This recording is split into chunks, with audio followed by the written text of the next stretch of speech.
এখন অনেকেই ঠান্ডা লাগছে। ঠান্ডা লাগছে বলতে কি, লেপের মধ্যে থেকে যে লেপ কম্বলের মধ্যে ঢুকছো আর মনে হচ্ছে না যে বেড়াই। ঠান্ডা লাগলে কিভাবে আমাদের শরীরটাকে ভিতর থেকে গরম করব, এটা তো একটা কিছু উপায় করতে হবে, তাই তো? তো আমরা যখন শ্বাস নিচ্ছি সেটাকে বলে পূরক, যখন শ্বাসটাকে হোল্ড করছি সেটাকে বলে কুম্ভক, আর যখন শ্বাসটাকে বের করছি সেটাকে বলে রেচক, তাই তো? তো এবার আমরা কি করছি একবার মন দিয়ে দেখো, যখন শ্বাস নিচ্ছি আমরা ডান নাক থেকে শ্বাস নিচ্ছি, ডান নাক থেকে শ্বাস। তো কি করছি, এই যে এই ডান নাক থেকে শ্বাস নিয়ে নিলাম, নিয়ে নিঃশ্বাসটাকে একটু হোল্ড করলাম, বাঁ নাক থেকে ছেড়ে দিলাম, আবার ডান নাক থেকে নিচ্ছি, নিঃশ্বাসটাকে হোল্ড করছি, বাঁ নাক থেকে ছেড়ে দিচ্ছি।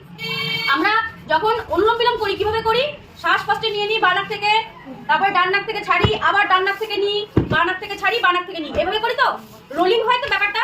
এটা কি হচ্ছে, শুধু ডান নাক থেকে শ্বাস উঠছে, নিঃশ্বাসটাকে হোল্ড করছি, বাঁ নাক থেকে শ্বাসটাকে ফেলে দিচ্ছি, ঠিক আছে?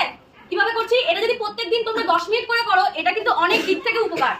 যদি 10 মিনিট করে তোমরা এই প্রত্যেকদিন করো, আমাদের ভিতর পোষণ যাদের অনেক, যাদের একটু ঠান্ডা লাগে, মনে হয় যে না আবার ঠান্ডার মধ্যে বেরাবো না আবার কিছু, তাদের ভিতর থেকে, যাদের খুব ঠান্ডার প্রবলেম আছে, তাদের ভিতর থেকে শরীর পুরো ভিতর পোষণ থেকে গরম করে দেয়। এটার নাম হচ্ছে সূর্যভেদী প্রাণায়াম। কি নাম এটা? সূর্যভেদী প্রাণায়াম। এটা শীতকালে ট্রাই করবে, গরমকালে ট্রাই করতে যাবে না।